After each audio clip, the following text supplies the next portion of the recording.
I predict he's MVP this year. Wow. That's a big one. I say that because he have an opportunity to lead every statistical category in the game. Yeah. Every category that there is, he can lead in this season. What if I told you the future of basketball isn't waiting to arrive? It's already dominating. Standing 7'4", wingspan stretching like a drone's reach, balance like a guard, and the calm of a trained assassin, Victor Wembanyama has turned the NBA into his playground. Through the opening stretch of the 2025-26 NBA season, the 21-year-old Phenom is averaging 30.2 points, 14.6 rebounds, and 4.8 blocks per game, while shooting a clean 55% from the field and over 40% from three. He's incredible, man. Like, we have never seen something like that before. We got to get ready for this kid, you know. He's gonna be really good. These aren't rookie numbers. They're generational benchmarks. Every arena he enters becomes a theater of disbelief, because this isn't basketball anymore. It's evolution in real time. Grab your snacks, because what you're about to witness isn't just hoops. It's an alien invasion in sneakers. The season tipped off in Dallas under the bright lights of the American Airlines Center. Luka Doncic and Kyrie Irving were ready to remind the world that experience still ruled. But within minutes, the conversation shifted entirely. Wemby walked onto the floor like a calm storm, his focus unshakable, and from the opening tip he dismantled every defensive look the Mavericks threw at him. The Spurs' offense flowed through him naturally, post-ups, face-ups, transition glides, and by halftime, it felt like the league was witnessing the beginning of a new dynasty. When the dust settled, Wemby posted 40 points, 15 rebounds, and 3 blocks, shooting 71%, 15 of 21 from the field. Dallas defenders tried doubling, then switched to a zone, but nothing mattered. In the second quarter, Luka attacked the lane, floated a soft shot, and it was erased from existence by Wemby's reach. Then came the viral moment, a behind-the-back dribble, Euro step, and a dunk over Maxi Kleber that sent the crowd into collective shock. The Mavericks bench didn't even groan, they applauded. Guarded by Washington. Wembanyama, the save, the reverse, and the foul. A figment of our basketball imaginations. Like, P.J. Washington is an excellent defender, but you want him to take that shot as opposed to that shot. Wemby's first game of the new season wasn't a debut, it was a declaration. 2 nights later, inside the roaring Smoothie King Center, the Pelicans decided to test the newcomer's toughness. Zion Williamson flexed, the crowd roared, and for a brief moment it felt like New Orleans was ready for war. But you can't outmuscle geometry. Wemby dismantled the Pelicans on both ends, finishing with 29 points, 11 rebounds, and 9 blocks, yes, 9. Early in the second quarter, Zion powered toward the rim only to have his shot swatted by Wemby's extended arm like it had entered another dimension. Defensively, Wemby was a one-man no-fly zone. The Pelicans shot 18% in the paint when he guarded the play. Every drive turned into hesitation. Every layup became a prayer. On offense, he turned grace into punishment, fadeaways, hooks, 2 smooth threes, and 5 assists. Late in the third, Zion tried once more to test him, crashing the paint at full speed. Wemby absorbed the hit, barely moved, and still blocked the attempt clean. It's hard to win if your best player is not playing defense or he's not locked in. Wembanyama all the way, fakes the 3. He's just way more in balance, under control. The Spurs ran away with a 112-95 victory, and as Wemby walked off the court to a standing ovation from Pelicans fans, the league realized something terrifying. The scouting report on this man no longer existed. 3 games in, the road shifted north to the Barclays Center. New York lights, hip-hop energy, and the confident Nets lineup thought they had answers. Cam Thomas drained early threes, Mikal Bridges talked his talk, and for a quarter Brooklyn looked alive.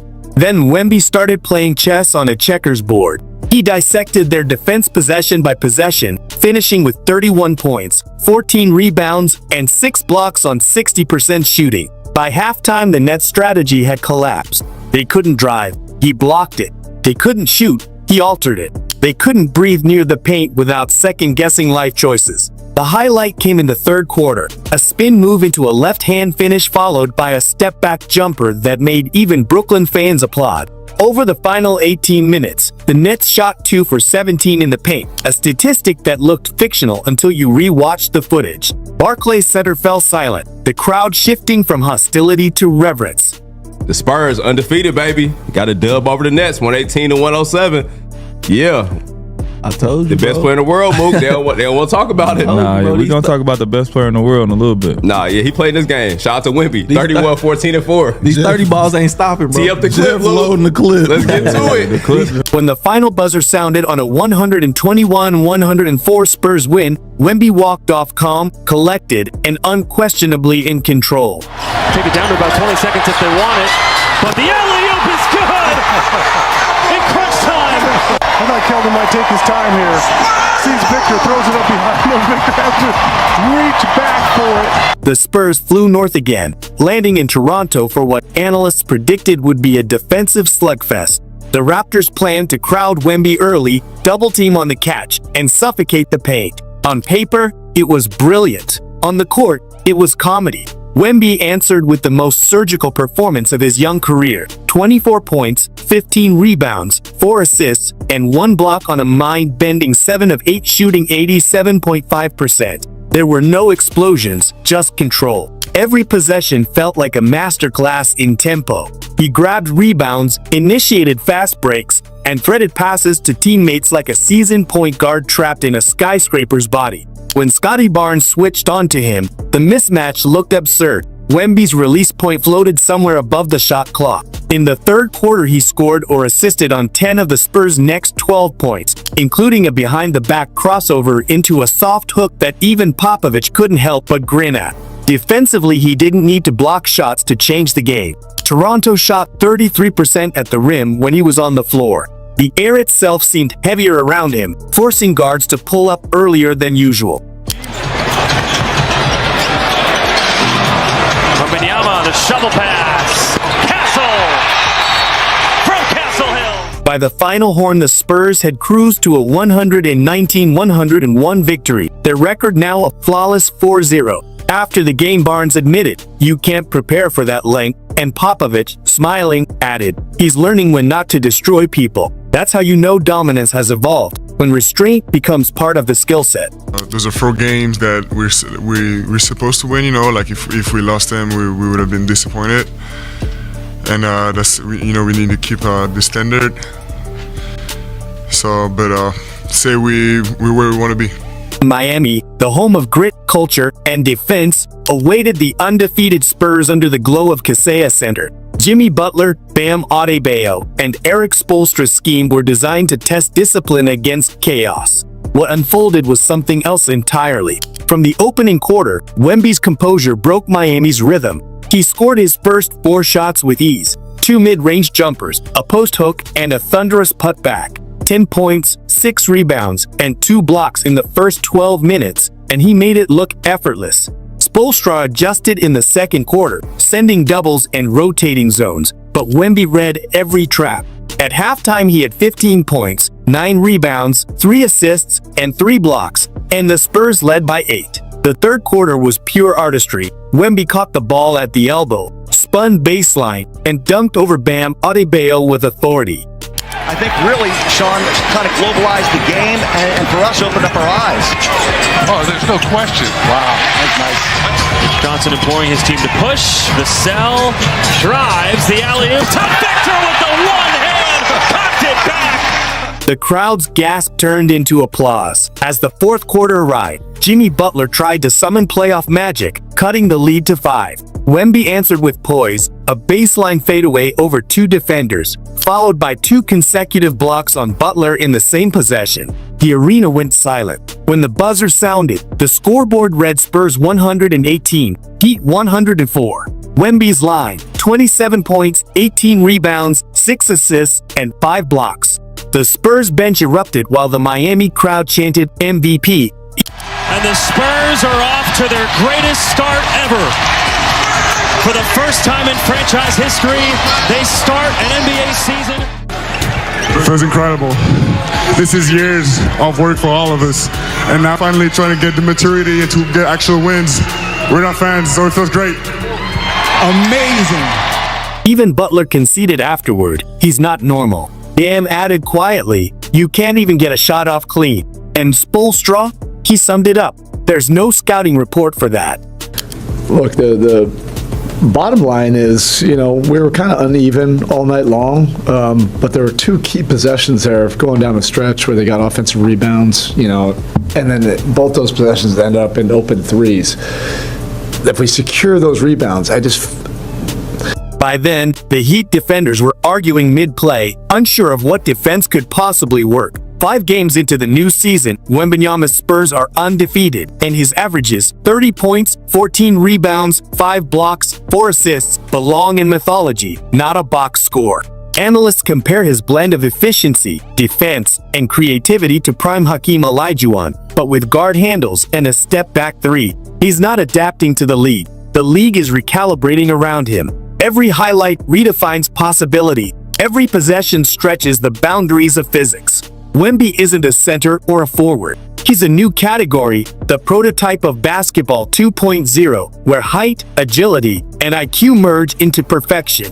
Like Jordan globalized greatness, LeBron redefined versatility, and Curry erased distance, Wemby is reshaping reality itself. The scary part? He's only 21, and this is just October. So what's next?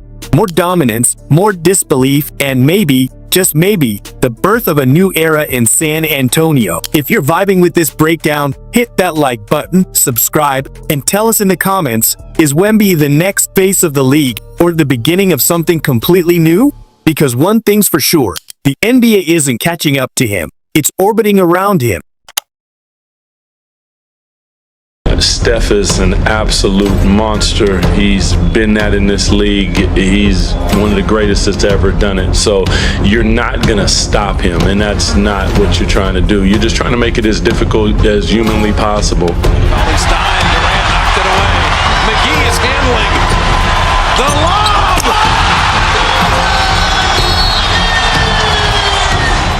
Imagine the court bending to your will, every shot defying gravity, every defender left gasping. That's Stephen Curry in alien mode. 4 championships later, he's not just a legend, he's a force of nature. Buckle up. This is the evolution of Curry beyond human.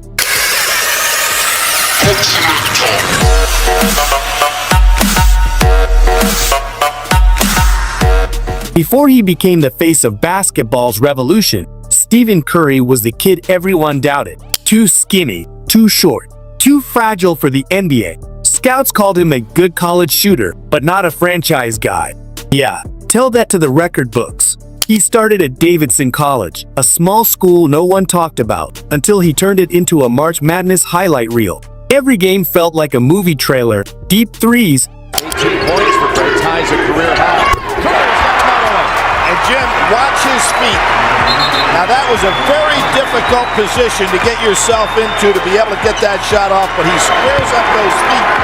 Beautiful. Smooth handles and a calm smile that said, you can't guard this. But here's the twist. Even after lighting up college hoops, most teams still passed on him. When draft night came in 2009, 6 teams said nah. Then the Golden State Warriors took a chance at pick number 7.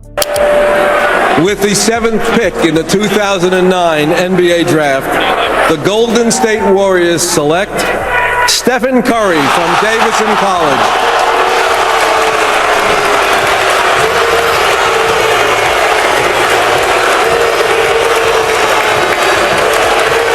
And unknowingly drafted the man who'd rewrite basketball itself. At first, things weren't easy. Curry's ankles betrayed him more than defenders did. Injuries kept him sidelined, and critics whispered that his career might be over before it began. But here's what they didn't see. While they doubted, he rebuilt himself. In silence, in sweat, in repetition. He sharpened every weakness into a weapon. He turned the three-pointer from a bonus shot into a primary offense. And when the league wasn't looking, he changed the math of the game. Teams stopped asking, can he shoot from there? And started asking, how do we stop him from anywhere? By 2015, the chef had cooked the perfect recipe: unstoppable range, relentless pace, surgical precision, and that signature grin that said, "I told you so." That year, the Warriors went from underdogs to unstoppable. Side of the backboard. Iguodala ahead to Curry. James in pursuit. Curry lays it in. The most important part of the game, Golden State played 7-2. They cut their rotation. And so it's very interesting as Curry with a beautiful cut and pass. Curry won his first MVP, shattered the three-point record, and led Golden State to its first championship in 40 years. From doubted rookie to dynasty builder, the chef had officially opened his kitchen. And hopefully at the end of the day, on Tuesday, we can hold that trophy and be proud of that. That's all I'm worried about. But Curry wasn't done cooking, because once the chef found his rhythm, the entire NBA menu changed, and the main course was domination. Once Curry mastered the recipe, it was game over for the rest of the league. This wasn't just greatness, it was otherworldly consistency. The NBA had seen dominance before, but not like this. Because when Stephen Curry entered alien mode, physics turned into a suggestion. Let's rewind to 2015, the beginning of the Golden Dynasty. The Warriors played basketball like it came from another planet. Constant motion, endless spacing, and threes raining like meteor showers. Curry wasn't just hitting shots, he was bending the entire defense around him. Defenders looked like they were playing tag in slow motion. And while everyone else played basketball, Curry was playing geometry. That first ring, it wasn't luck. It was the spark that ignited a revolution. I feel like when you're in, like, that was kind of what I was kind of talking about earlier. When you get into that finals, you don't understand the magnitude of the narrative, right? You don't really, and then when it's about you, there's no better lesson than being in it. And so that 2 weeks felt like an eternity, from game one going to overtime and winning, Kyrie getting hurt. By 2017, with Kevin Durant by his side, the Warriors were untouchable, a cosmic blend of precision and power. Curry became the gravitational center of the NBA. Wherever he moved, defenders followed, and the floor opened up like a chessboard designed by Einstein. But it's not the team that made Curry legendary. Kevin Love is on Steph Curry. Left-handed, spins it in off the glass. Curry finds some room, fires, and hits. It's how he showed up when it mattered. In 2022, years after everyone thought the dynasty was over, he silenced the world. Game 4 against the Celtics, 43 points, 10 rebounds, and a performance so ridiculous that even his haters stood up. That night, he didn't just win, he proved he could carry, lead, and finish it on his own terms. Named after the Celtic Hall of Famer. Curry, Court with a beautiful move and off the glass. They don't really have a roll game. Curry gets free, gets some contact, layup, got it, and one. Steph Curry felt the bump. Brown picks up his third, and a chance for a three-point play. Each of his 4 rings tells a different story. 2015, the breakthrough. The world didn't believe. 2017, the expansion. Now we build the empire. 2018, the domination. No one can touch us. 2022, the redemption. I'm still that guy. He went from changing the game to owning the era. Every title was a chapter in a saga that made the impossible look routine. Half-court threes, off-balance shots, defenders spinning into the void. Curry didn't just beat teams, he dismantled logic. And while most players chase greatness, Curry normalizes it. That's alien mode, when your highlights look like glitches, and your misses are rarer than miracles. But behind every superhuman streak, there's something deeper: control, intelligence, and the quiet science behind chaos. Because once Curry entered alien mode, even gravity had to guard him. You think Stephen Curry's power is just his shooting? That's like saying Michael Jordan's gift was just dunking. The truth is deeper and scarier. Curry's greatest weapon isn't his jumper. Steph in close quarters gets it back. 3 to tie. Mitchell, step back. Short. Rebound Looney. Push ahead Curry. Gotta beat Garland. He does! It's gravity, an invisible force that warps the game around him. When he crosses half court, defenses panic like he's carrying a ticking bomb. 2 defenders step out, the paint opens, and suddenly, his teammates look like superheroes. He doesn't just hit threes, he creates them for everyone else. Every screen, every cut, every hesitation drags defenders out of position. He doesn't just move, he conducts. Like an orchestra where every note is perfectly timed. Steph is, he's something like we've never seen. You know, it's been fun watching his journey and watching his career and his ascension to greatness. He's just been amazing. It's been fun to watch. He's not fun to coach against. Fires a three. He was fouled. An opportunity for a 4-point play. Every pass perfectly placed. Draymond Green once said, Curry changes the game just by breathing on the floor. He's not exaggerating. Think about it. How many players make the defense nervous the moment they exist near the ball? Curry does that from 35 feet away. It's not just distance, it's dominance through presence. That's why you can't guard him the normal way. If you trap him, he splits it. If you switch, he exploits it. If you sag off, well, you already lost. In alien mode, Curry plays 3 moves ahead. He manipulates tempo like a puppeteer, slow, then boom, instant explosion. He'll lull defenders with patience, then step back into another dimension. That's not offense, that's physics with swagger. Even when he's not scoring, he's winning possessions. The defense collapses to stop him, and suddenly Clay, Wiggins, or Draymond are wide open. That's the Curry effect. His gravity scores points he never even touches. And let's not forget his ball handling. It's not flashy, it's surgical. Every dribble, every crossover has purpose. He moves like water, flowing into space no one else sees. He's reading angles, anticipating traps, and dissecting systems before they even load. In a league built on athleticism, Curry built an empire on intelligence. He turned small into strategic. He turned range into rhythm. He turned basketball into geometry, and he's the compass. And as a person, he's a wonderful, wonderful guy, man. Just being around him and, you know, him welcome me to his things that he has, it's been amazing. As Curry hit another three for the record, good! There it is. Everyone's aware of it. No man has made 13. He's not just collecting stats, he's collecting moments that bend history. Most players dream of hitting a few hundred threes a year. Curry?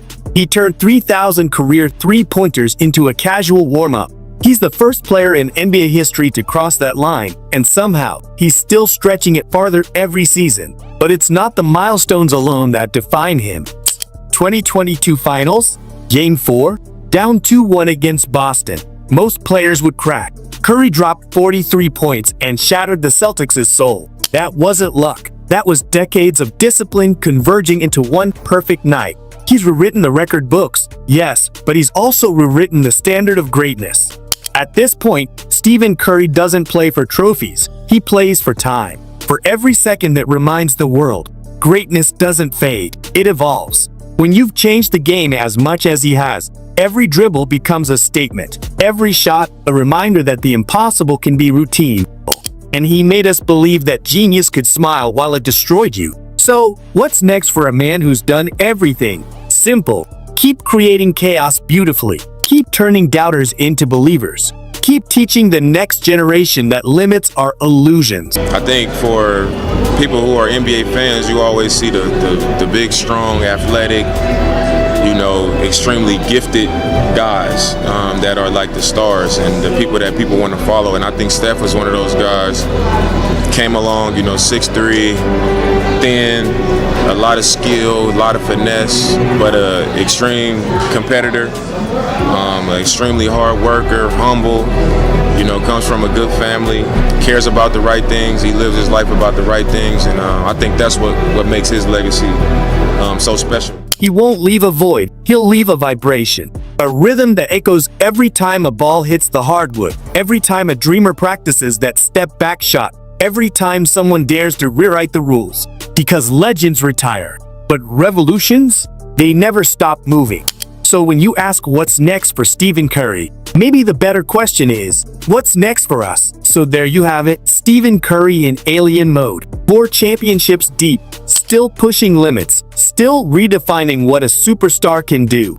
If you felt the gravity shift, do this. Smash that like, subscribe for more basketball legends, and drop in the comments which Curry performance made you believe he's out of this world. Yeah, I mean, like I said, probably in the preseason, like me working on my ball handling this year, it's kind of like I'm inviting the bump, because now I know I'm not just going to pick the ball up and look for an outlet pass. I'm going to keep my dribble and try to find another move or counter. So, yeah, I was ready for it, honestly. There are players who play basketball, and then there are players who attack the game like a battlefield. Anthony Edwards doesn't just score points, he detonates on the court.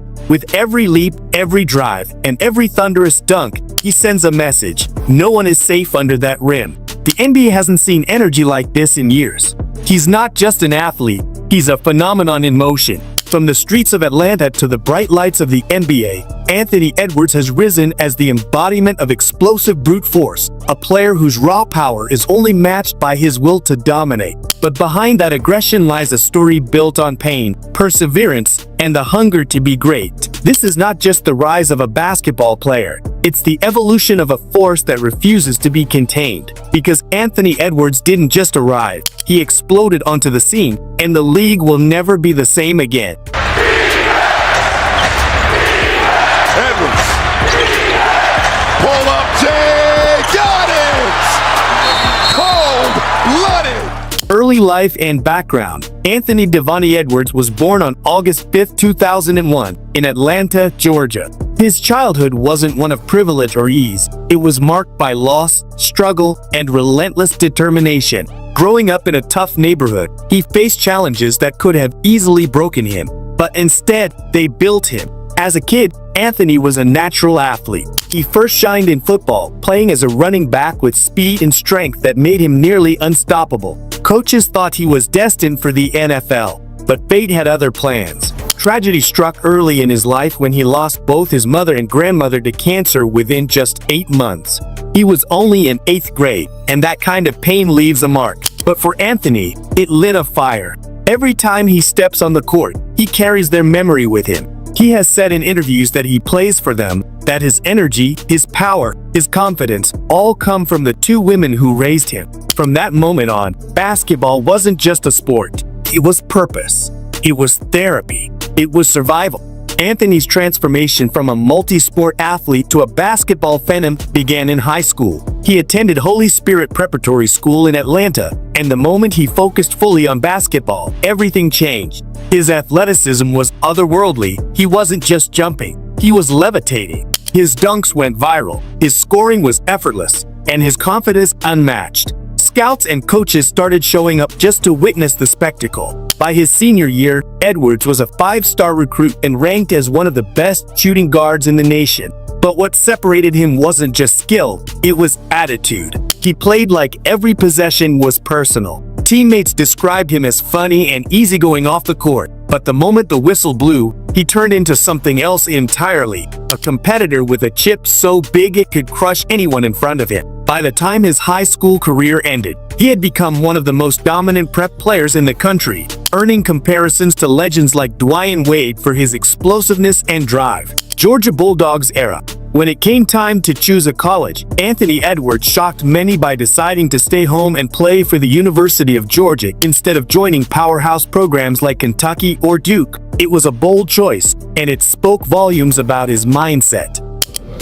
What about the All-SEC team?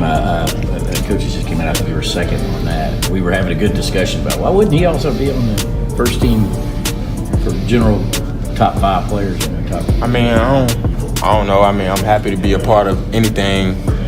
My name would be on anything because I never imagined.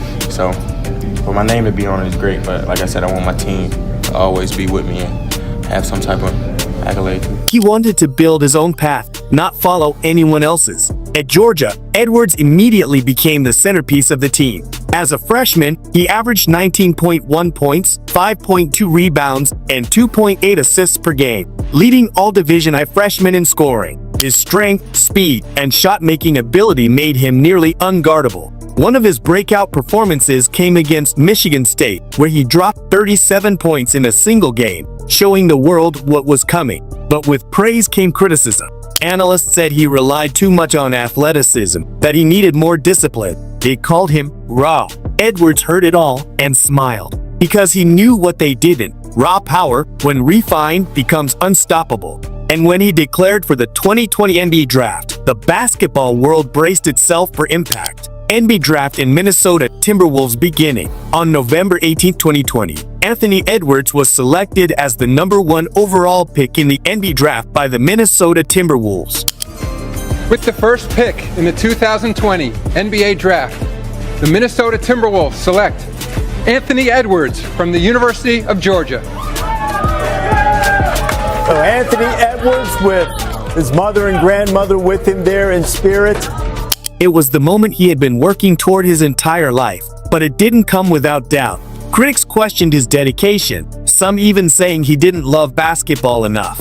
But Edwards didn't flinch.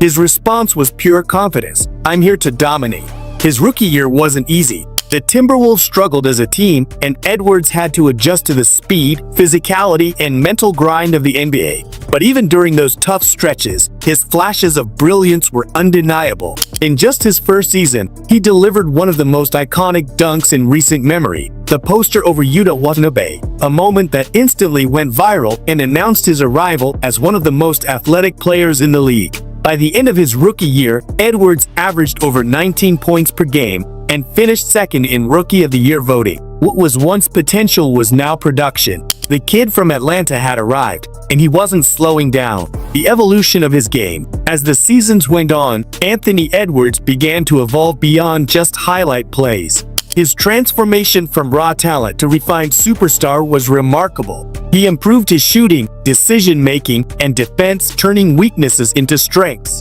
But I was 4th, 5th hitter. You know what that means. Clean up. Yeah. Straight clean up on aisle 3. Come get it. His off-season work ethic was relentless. Teammates said he was always in the gym, always pushing himself to be better. Physically, he became a specimen, stronger, faster, more controlled. His body moved with purpose, his balance improved, and his confidence grew. What used to be raw power became calculated destruction. Edwards started reading defenses better, creating shots for others, and learning how to take over games strategically. His explosiveness didn't fade, it became smarter. Defensively, he embraced the challenge of guarding the best players every night. Offensively, his range expanded. He wasn't just dunking anymore, he was drilling step backs, attacking off the dribble, and hitting clutch jumpers. Analysts began comparing him to greats like Michael Jordan and Dwayne Wade, not just for athleticism, but for mentality. He had that rare combination, swagger and substance. He once said, "I'm not scared of nobody," and he meant it. Every game, every possession, he proved it. How would you describe your mentality and how it's evolving, Anthony? I just want to kill everything in front of me, man. That's the main thing. Playoff breakout and rising superstar status. The 2022 and 2023 seasons changed everything. Anthony Edwards wasn't just a rising player anymore. He was a star. His playoff performances were electric. Against elite teams, he played with zero fear, scoring with efficiency, defending with pride, and carrying Minnesota through adversity. In the 2023 playoffs, facing the Denver Nuggets, Edwards delivered one of his most iconic performances, scoring 41 points in a must-win game and showing poise well beyond his years. Even in defeat, he stood tall. His confidence never wavered. The Minnesota Timberwolves have me looking like I have made the worst prediction in the history of my career. Fans started calling him Ant-Man, not just because of his nickname, but because of his ability to expand and rise in any situation. Analysts began predicting that he could be the future face of the league. His intensity, charisma, and leadership started reminding people of the old-school superstars, players who weren't afraid of the moment. Whether it was hitting clutch shots, throwing down monster dunks, or calling out his teammates to raise their level, Edwards was becoming the engine of the Timberwolves. The league was taking notice, and so were the fans. He was no longer the young kid with promise. He was a rising force reshaping the identity of a franchise. What makes Anthony Edwards even more captivating is his personality. He's fearless, funny, and authentic. In interviews, his humor and confidence make him instantly likable. Take him home! Take him home! Tell him take him home! But beneath the jokes lies a competitor who takes nothing lightly. His teammates say he brings energy every day. He's the loudest in the gym, the first to encourage, and the last to back down. He carries himself with the pride of Atlanta, unfiltered, proud, and unapologetic. Off the court, Edwards is grounded. Despite fame and endorsement deals, he continues to stay connected to his roots. His sense of loyalty and humility separate him from many rising stars. How fun is that, and what do you make of the atmosphere tonight? I think everybody here knows that's my favorite player of all time, so that was probably one of the best feelings ever in my whole life, for sure. And while he's charismatic, there's also depth, a quiet understanding of what it took to get here. He once said, "Everything I do is for my mom and grandma." That purpose fuels every step, every dunk, every roar. As of now, Anthony Edwards stands at the crossroads of superstardom. His blend of strength, agility, and mindset makes him one of the most complete young players in the game. At just 24 years old, he's already an all-star, a leader for Team USA, and the undisputed face of Minnesota basketball. Analysts believe he has the potential to lead his team deep into the playoffs and maybe one day capture an NBA championship. His evolution continues. Every season, he adds new layers to his game. From rookie potential to elite talent, his climb has been steep but steady. And what sets him apart is his belief. He's not waiting for validation. He's coming for it. "I'm not chasing nobody," he once said. "They gotta catch me." That's not arrogance, that's destiny. A step behind everybody, especially myself. Kyrie got a transition layup from, I think we scored, and he just outran me, and I was just exhausted, man, so. But the full storm is still building, because Anthony Edwards isn't just playing the game, he's rewriting it with every explosive move, every roar, and every statement of dominance. The NBA might have many stars, but there's only one force this raw. Yeah, I told him, I said, "I'll see y'all motherfuckers for Game 7. Yeah. This powerful and this relentless. If this is only the beginning, then the league better prepare, because Anthony Edwards, the explosive brute force, is just getting warmed up. The kid is super special. Morant down the lane, lays it up. It is! Holy cow! Some athletes play basketball, others redefine what's possible within it. And then there are those rare few who make physics itself look like a mere suggestion. In every generation, the game finds one, a player so electric, so explosively unique that every move feels like a live experiment in defying gravity. Morant is that anomaly. His hang time, his reflexes, his reckless grace, they don't just entertain, they astonish. Reel in that errant pass from Morant. Final minute, first quarter.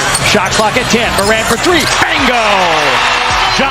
Will the level rise even higher? Before the world called him a human highlight, Morant was just Demetrius Morant, a kid from DL, South Carolina.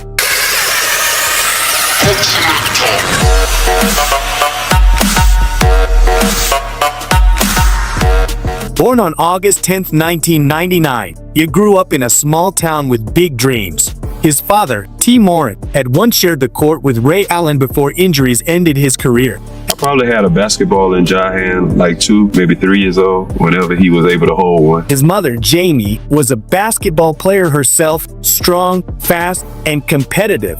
Together, they built a backyard court from concrete and determination.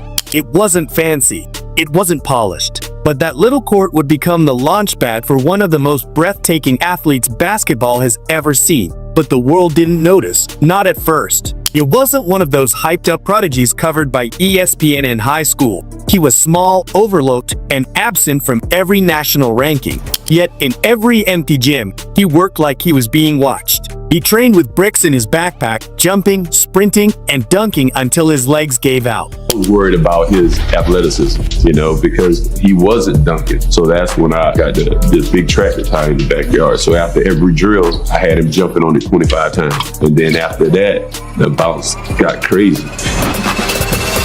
Then one day, destiny walked through the door. During a scouting trip, a Murray State assistant coach went looking for another player. At lunch, he wandered into a side gym, and there was Morant, dunking over defenders as if gravity had taken the day off. The coach was stunned. He called his head coach immediately and said, "I've just found something special." Got added to the camp late. It was like, if I don't call your name, then go to the other gym. My name wasn't called, so I went to the back gym. Within days, Ya had his scholarship. A quiet gym in South Carolina had just changed basketball history. At Murray State, Ya became more than a player. he became a movement. The crowds came not just to see the racers win, but to see what Yell would do next. His speed, vision, and creativity electrified every game. He wasn't just athletic, he was unpredictable. During his sophomore year, he averaged 24.5 points and 10 assists per game, becoming the first player in NCAA history to average 20 and 10 in a single season. Every dunk went viral, every play a headline. Suddenly, the kid who had been ignored was now the face of the future. The fact that he's got explosive athletic ability combined with patience, like a great running back who can hit the hole, but also wait for it to open and elevate the play of his teammates, and seems to be calm under pressure. When the 2019 NBA draft arrived, Yell walked onto that stage as the second overall pick, chosen by the Memphis Grizzlies. The second pick in the 2019 NBA draft, the Memphis Grizzlies select Ja Morant from Murray State University.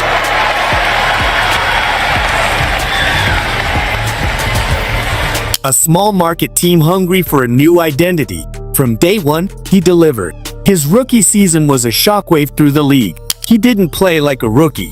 He attacked the rim like it owed him something. His dunk attempt over Kevin Love became an instant legend the moment everyone realized that Morant wasn't here to fit in. He was here to take over. Scientists later measured his vertical leap at 44 inches. But that number doesn't explain the phenomenon. It wasn't just how high he jumped, it was how long he stayed there. In slow motion, he looked suspended between dimensions, floating, adjusting, deciding his next move midair. His body control defied reason, his balance defied biology. Trainers and sports scientists studied him, amazed at how a 6'2" guard could manipulate motion like a winged creature. Every time he jumped, it was like watching gravity lose a debate. But for every rise, there's turbulence. Unique player, a lot of athleticism and creativity out there. Body type reminds you of somebody like he's taller than AI, but wiry, strong player. But he's an incredible player, man. The higher you soared, the more fragile his world became. Injuries tested him. Expectations grew heavier. And then came the off-court controversies, moments that threatened to rewrite his story in the wrong direction. In early 2023, a series of incidents led to suspensions and criticism that could have derailed his career completely. The media turned, fans questioned him, and the future looked uncertain. But adversity doesn't destroy greatness, it refines it. When you returned, something had changed. The swagger was still there, but so was self-awareness. He began to channel his energy differently, still aggressive, but measured, still fearless, but focused. Memphis could feel it too. The Grizzlies weren't just a young team anymore. They were becoming a contender built around their fearless leader. Ja's evolution wasn't only physical, it was mental, emotional, and spiritual. Man, the bust down by Nike and Icebox, man. Shout out. We got the kicks in the background right there, man. It's all here. He had discovered what every great athlete eventually learns. Control is more powerful than chaos. As he matured, his playstyle shifted. He began to master tempo, not just speed. He learned when to explode and when to glide. His basketball IQ rose alongside his stats. Great point. For some reason, you're worth 30. You got a $200 million contract, and you want people in the NBA to think you hood, to think you gangster, because you roll with these type of people, bro. You putting yourself in harm's way when you don't have to. Nobody looks at you, John, and think, man, that's a thug. He hood. He down. He bout that. You not. In a league dominated by analytics and three-pointers, you brought back something raw and primal, the art of flight. Scientists continued to study him. His hang time averaged 0.92 seconds, nearly identical to Michael Jordan's peak. His mid-air rotation reached 270 degrees before impact, something rarely seen outside gymnastics. Morant wasn't playing basketball. He was bending physics for fun. At 6'2", you shouldn't be dunking on 7-foot centers, but he does, and with flair. He shouldn't absorb mid-air contact and still finish, but he does, effortlessly. Basketball star by day and some hood gangster guy by night, that's ridiculous. This idea that somehow we have to be one-dimensional, I think is a little bit unfair. The last couple of years, it's been multiple things that he found himself in the wrong place at the wrong time. He's an anomaly wrapped in confidence. His opponents know what's coming, yet can't stop it. It's not just athleticism, it's geometry, timing, and fearlessness merging into one human form. Each drive is a calculated rebellion, each jump a message to the laws of nature, not today. That's the question defining Ja's next chapter. He's no longer just the league's most explosive guard. He's becoming one of its most cerebral. He's studying game film, analyzing defenses, improving efficiency. He's turning from highlight artist to strategist, from showman to leader. Coach Taylor Jenkins said it best. He's learning how to control the chaos, not remove it. And that's exactly what makes it dangerous. When pure energy learns discipline, the result is unstoppable. His unpredictability keeps defenses on edge. They know the explosion is coming, but not when. They prepare for the drive, and he pulls up for a floater. They collapse on him, and he finds an open shooter. It's not instinct anymore, it's intelligence wrapped in motion. Every game, Ja is proving that evolution isn't just about adding skills. It's about fusing raw ability with refined purpose. Every basketball era has its icon, Jordan's grace, Iverson's rebellion, Westbrook's ferocity. Morant stands as the fusion of all three, yet something entirely his own. This man is spectacular. He's a future face of the NBA. He's a star right now. He's a box office individual right now. He knows it. Everybody else knows it. And the world told him that. He's not just redefining athleticism. He's redefining what a point guard can be. And just when the world thinks he's peaked, he adds another layer, another dunk, another record, another reason to believe that we haven't seen his ceiling yet. But before you predict his future, you have to understand one truth. Evolution demands endurance. The NBA evolves. Defenses adapt. The body changes. But somehow, he keeps finding new gears. It's not luck, it's obsession. His story isn't about perfection, it's about persistence. From that concrete backyard court to the bright lights of the FedEx Forum, Ja's journey has been one long battle against limitation. The throw was probably 100% luck. Shout out to my dog Kenny. That's probably just the Georgia connection or something. But the floater, that's me. Everybody know that. Especially during that time where the game kind of on the line. I live for those moments. He's not just a player anymore. He's a symbol, a reminder that talent can be overlooked. But greatness can't be hidden forever. His path wasn't smooth, but it's real, it's human, and that's why fans connect with him. Every dunk, every comeback, every grin after a tough bucket carries a story of redemption. As the future unfolds, one question continues to echo through arenas and comment sections alike. How much higher can he go? Is there another level, another version, another era waiting to emerge? Because with Morant, the story never stays still. The more you think you've seen it all, the higher he jumps, the faster he moves, the greater he becomes. Every leap is rebellion. Every dunk is proof. Every second in the air is a declaration that the limits of the human body are not fixed, they're negotiable. No timeout by the Grizzlies at this point. 12 seconds remain. 1-point game. Morant in the lane. Floater. Yes, with 7.3. And the Grizzlies lead it by 1. Phoenix does not have a timeout. Morant didn't just evolve. He transcended. From a backyard dreamer to an NBA marvel, from overlooked to unstoppable, his story isn't finished. It's still ascending. And as the screen fades, one final echo remains. A call not just for fans, but for dreamers everywhere. Subscribe, share, and drop a like if you believe that greatness still rises, and gravity will never win.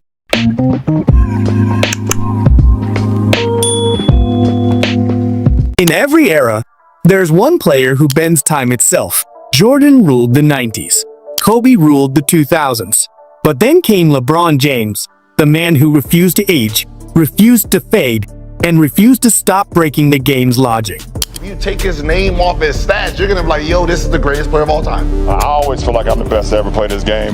We forget he's the smartest dude. His brain is what makes him great. And this guy's he's a genius. Like, if you watch him play, he's always playing chess before he even puts his body into the game. How is it possible that, at nearly 41 years old, he's still outplaying stars half his age?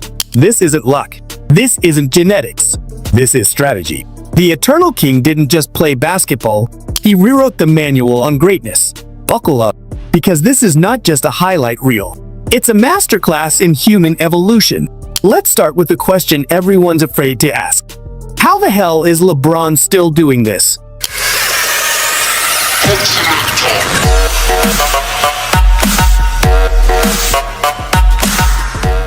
"21 seasons. That's not a career. That's a dynasty. In a league built to chew players up and spit them out before they hit 35, LeBron James is still rewriting the manual on human endurance. Since 2003, he's been through 3 generations of NBA basketball. He debuted when Shaq was still dominating, survived the Kobe era, and now he's going toe-to-toe with kids who grew up using him in NBA 2K. Think about that. He's played against Vince Carter and Victor Wembanyama. That's not longevity. That's time travel. Most players hit their peak around 28. After that, it's all downhill, more ice baths, fewer posters. LeBron? He hit 38 and said, "Cool, let's drop 38 again." But on your favorite young star, bro's been washed since 2018. And he's still outscoring your franchise player. So how does he do it? It's not magic. It's math. A perfectly engineered mix of body science, recovery, and freak-level discipline. LeBron spends over $1.5 million every year just to maintain his body. Not to improve it, to preserve it. We're talking cryotherapy chambers, hyperbaric oxygen tanks, personalized recovery sensors, and a chef whose job is literally to keep his macros in harmony. While most players invest in Lamborghinis, LeBron invested in longevity. He doesn't own a car, he is the Ferrari. When something is going on, when there's adjustment that need to be made, how you process that, what's your process like, the things that you go through, how you land here or land there. He's dominated this era of basketball that he's played in. Everything that he's learned, he's taught himself. Right. He hasn't had that Bill Russell or that OG to sit down and talk. He's been the guy. In 2023, he averaged 25.7 points, 7 rebounds, and 8 assists in his 20th season. That's the same production he had at 25. Only now he's doing it with 3,000 more minutes of mileage than anyone else in history. Other players retire with farewell tours. LeBron just schedules another gym session. You see, LeBron didn't beat time. He partnered with it. He turned the aging curve into a business model. Every off-season, he updates himself like software. Each year, he drops a new version. LeBron 2.0, 3.0, 4.0, and every update just breaks the system again. The secret to his longevity isn't just in the training room. It's in his discipline. No scandals. No wasted years. Just relentless focus.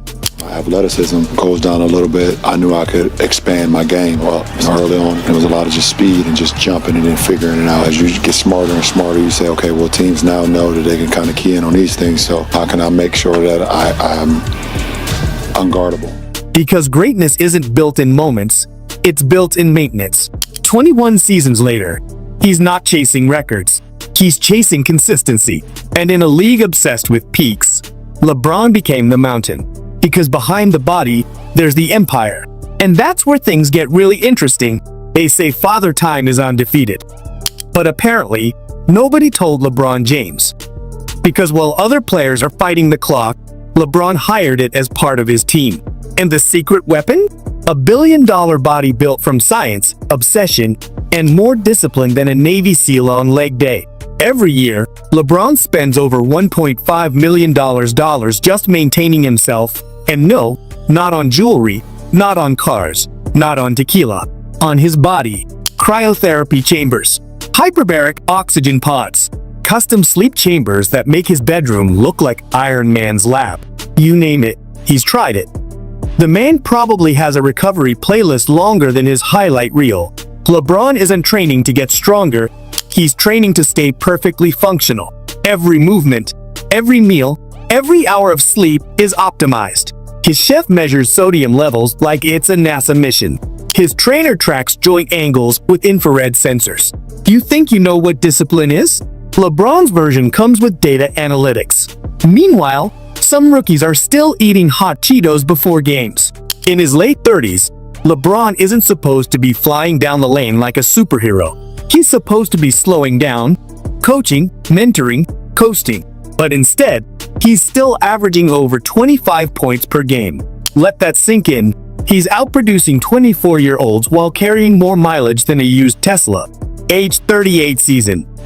25.3 ppg, 7.1 rpg, 7.4 apg. At this point, his durability deserves its own Hall of Fame wing. LeBron's secret isn't just hard work, it's precision. He doesn't guess, he calculates. Every offseason is a lab test. Every season is an experiment.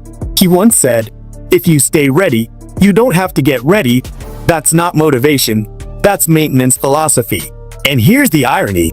The older he gets, the less he trains like a typical athlete. He's evolved from brute strength to smart energy usage. It's like watching an iPhone update that actually makes it faster. LeBron isn't running from age. He's just optimizing the firmware. Most players hit a wall. LeBron built a foundation. And every year, he adds a new floor: recovery, nutrition, sleep, biomechanics. He doesn't chase the fountain of youth. He built it inside himself. And that's the true genius behind the billion-dollar body. It's not about muscles. It's about maintenance. Because while the rest of the league trains to win seasons, LeBron trains to outlive eras. But what happens when the mind becomes sharper than the body? That's when legends turn into strategists. They say athleticism fades, speed slows, explosiveness disappears. But what happens when your mind becomes your most dangerous weapon? Gritty team, Toronto, although they're playing shorthanded. As LeBron goes baseline, two-hand jam for Bron. Making wide. Welcome to LeBron James 3.0, the version that doesn't just play the game, he hacks it. At 21, he was an athlete. At 31, he became a leader. But now, he's a grandmaster wearing a jersey. LeBron doesn't just see the court, he predicts it. Opponents say he knows your plays before you run them. Coaches say he studies film like a scientist. Teammates say he calls defensive rotations in real time for both teams. I'm gonna take Bron's just IQ. That can come out a lot of different ways, how you manage a game. I've never said he's the one dude, like for 48 minutes, the ultimate challenge of being able to control the tempo and the flow of a game single-handedly is insane. So I'd take those two skill sets. At this point, he's not reading the game, he's reading your thoughts. LeBron's mind is basketball AI before AI was even trending. He processes spacing, timing, and personnel like data streams. The court is his code, and he debugs defenses mid-play. And that's why even when his vertical dropped, his value didn't. Because LeBron stopped trying to outrun people and started outsmarting them. He doesn't jump over you anymore. He just reprograms the play until you move out of the way. This version of LeBron doesn't need 40-point explosions. He controls rhythm. He dictates tempo. He's the one who decides when you lose. It's not luck, it's LeBron. His basketball IQ is absurd. He can recall entire possessions, who shot, where, and how, from games played 10 years ago. That memory isn't a gift, it's a habit. Hours of film, decades of patterns. He treats film study like a second job, because for him, every frame is a clue. Some guys watch highlights. LeBron watches angles of failure. But this mental evolution didn't happen overnight. It was built from pain, from losing finals, from being doubted, from learning that raw power isn't enough. After Miami, he didn't just get stronger, he got smarter.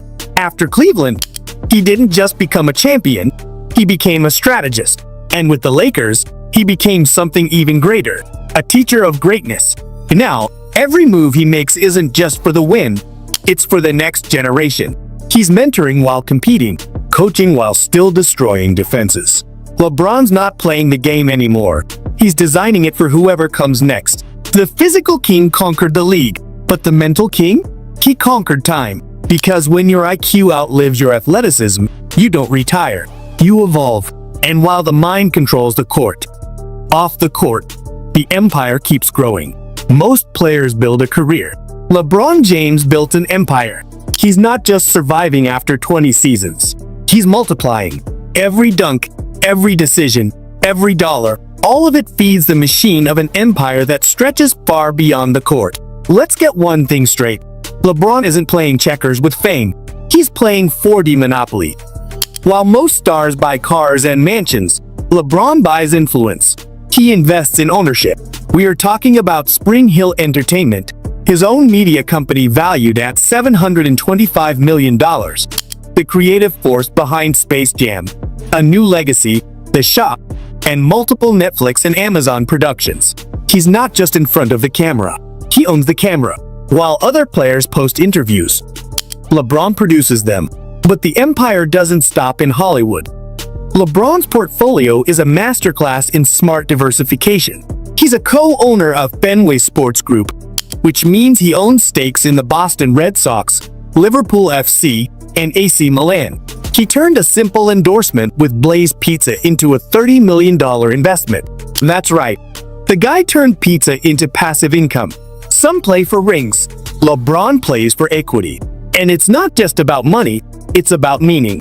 LeBron didn't just build wealth, he built impact. In 2018, he opened the I Promise School in Akron, Ohio, a fully funded public school for at-risk kids, offering free tuition, meals, and even college scholarships. That's not philanthropy for PR.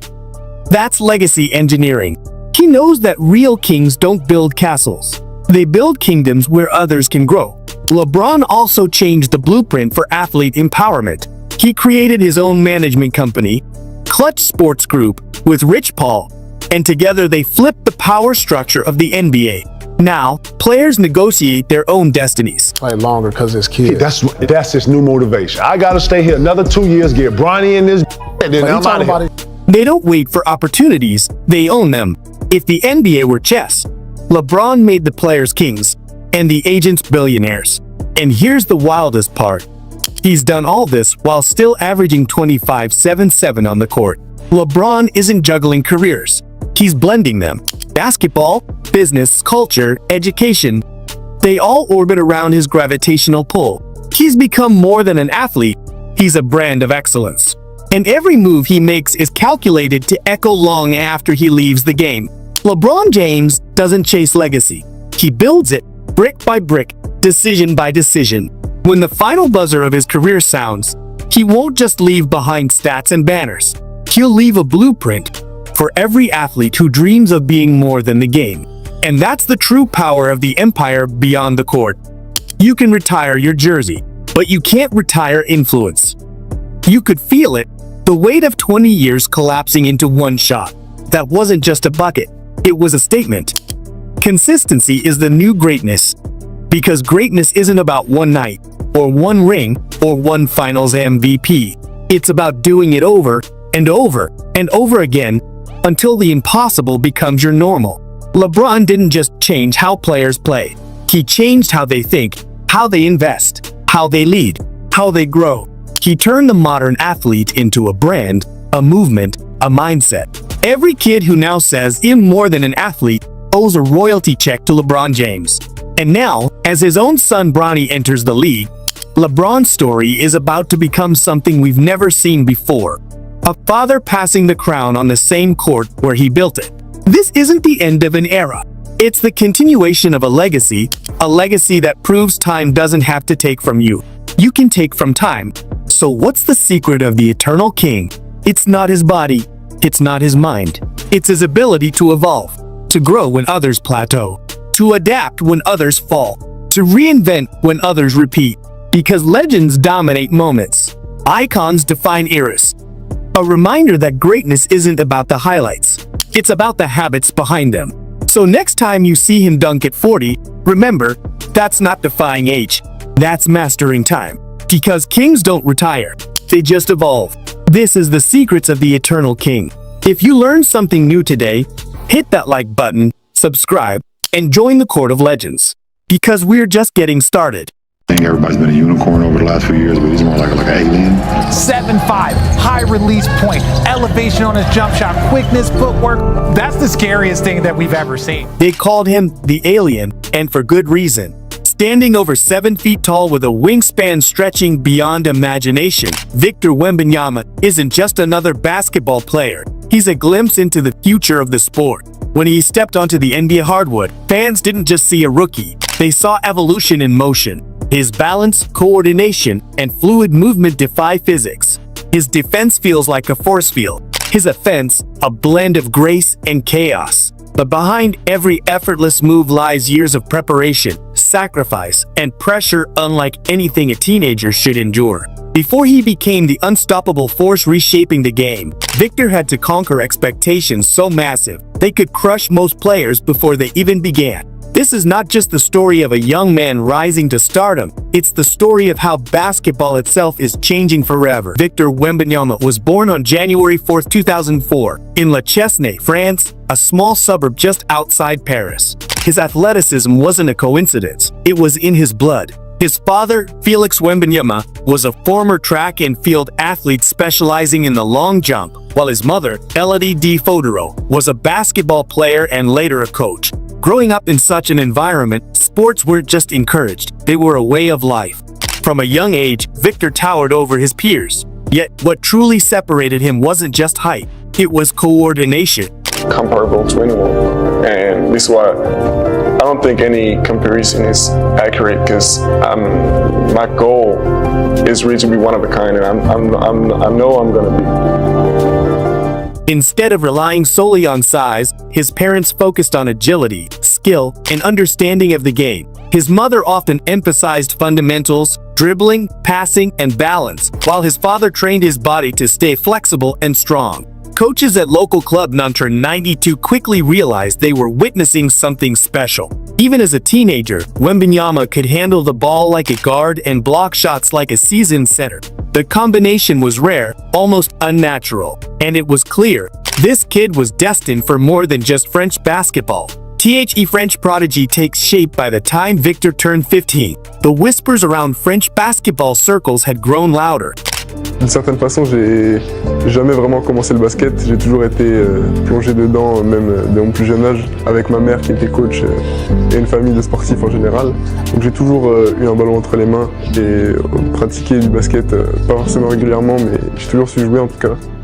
Scouts and coaches from across Europe began traveling to see the lanky teenager who played like no one they'd ever seen. At Nanter 92, he developed under a structured system that emphasized team play, but Victor's individual brilliance always stood out. In 2019, he led France's under-16 team to a silver medal at the FIBA European Championship. L'équipe de France, ce championnat d'Europe cet été, l'occasion de porter pour la première fois un maillot officiel équipe de France avec mon nom derrière, etc. Ça s'est plutôt mal passé pour moi au début. J'étais pas sûr d'être pris au final pour la compétition, mais j'ai su, grâce aux causes d'équipe de France, mais aussi au travail à côté effectué avec le club du Nanterre entre les stages. Showcasing a dominant defensive performance that had opponents visibly intimidated. He averaged more than 5 blocks per game in that tournament, numbers unheard of for his age group. By 17, he signed with Asvel Basket, one of France's most respected teams, owned by NBA legend Tony Parker. That move was more than a promotion, it was a statement. Wembanyama was no longer a secret. Highlights of him hitting step-back threes, dribbling coast to coast, and swatting shots into the stands started going viral. Analysts in the United States began calling him the next great international sensation. Some even said he was the most talented prospect since LeBron James. But fame came with a price.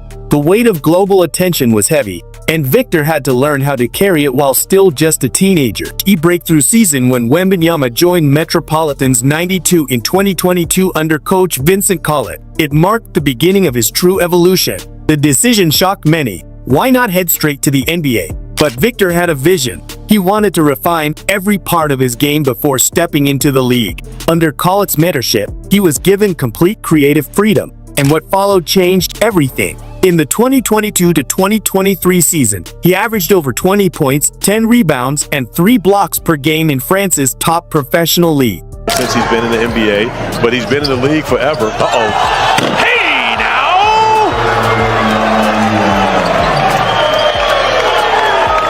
But the moment that truly launched him into international superstardom came during the exhibition games against the G League Ignite in Las Vegas. In 2 electrifying performances against American competition, Wembanyama dropped 37 and 36 points while showcasing shot creation that seemed unreal for someone his size. NBA superstars, from LeBron James to Kevin Durant, couldn't stop talking about him. LeBron even called him a generational talent. I think of him, I think probably the same as everybody else think. From a labeling like this unicorn thing. Everybody's been a unicorn over the last few years, but he's more like an alien. I've never seen, no one has ever seen anyone as tall as. That series of games didn't just prove he was ready, it proved he was different. The world now knew his name, and the countdown to the 2023 NBA Draft had officially begun. June 22nd, 2023, a night that would forever be etched into basketball history. As Victor Wembanyama heard his name called as the first overall pick. The Spurs, it was a familiar story. Decades earlier, they drafted David Robinson. Years later, Tim Duncan. Coach Greg Popovich spoke about patience, protection, and development, reminding everyone that greatness is a process. Fans in San Antonio lined the streets for his arrival, holding signs that read, "The alien has landed." Merchandise sold out instantly. The NBA had officially entered the Wemby era. Rookie season, adjustment and domination. The 2023-24 NBA season began with the world watching every move Victor made.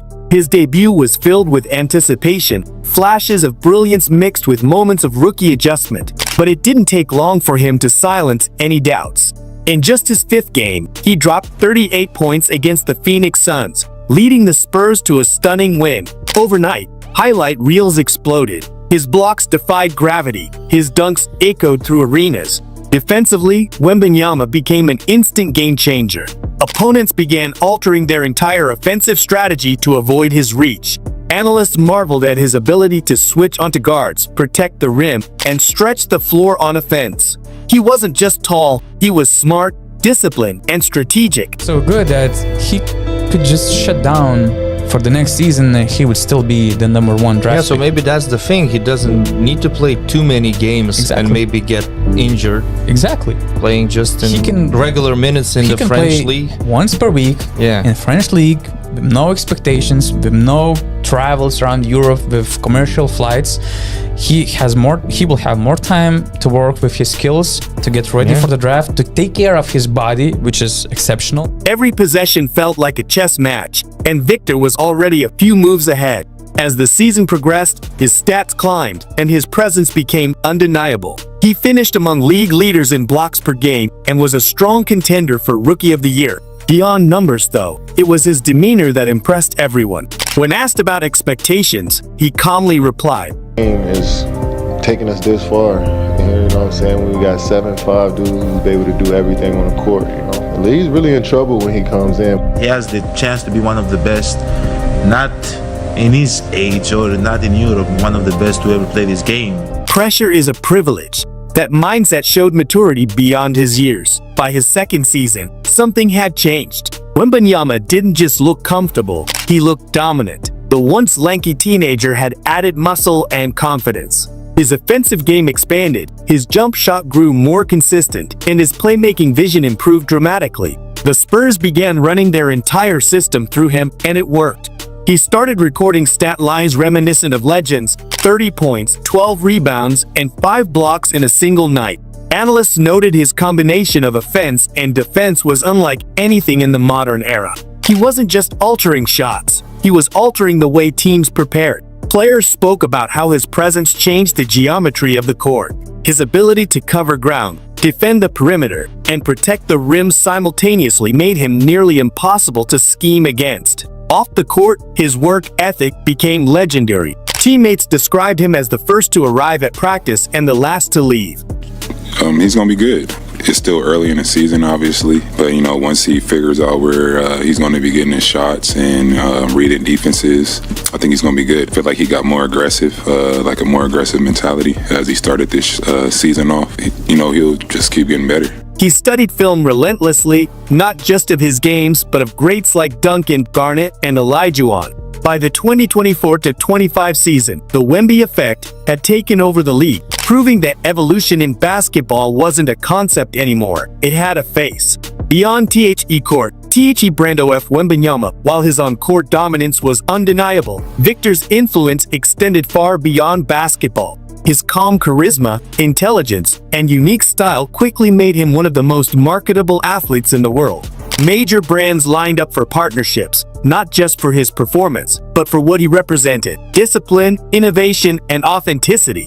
He became a global ambassador for French basketball, inspiring countless young players across Europe and Africa to dream bigger. Despite fame, he remained deeply introspective, often speaking about art, reading, and mindfulness. Those who met him described him as both philosophical and humble. It's fun, man. The kid is obviously very talented, but I mean, he's every bit of a special talent and individual. He just takes up so much space on the floor with his length. He's tall, man. He's tall. I got a bright future, man. Obviously, he's one of a kind type of player, and he's gonna keep getting better each and every year. And just unfortunately, that we won a game. So. As he once said in an interview, "My goal isn't to be the best of my generation, it's to be the best version of myself."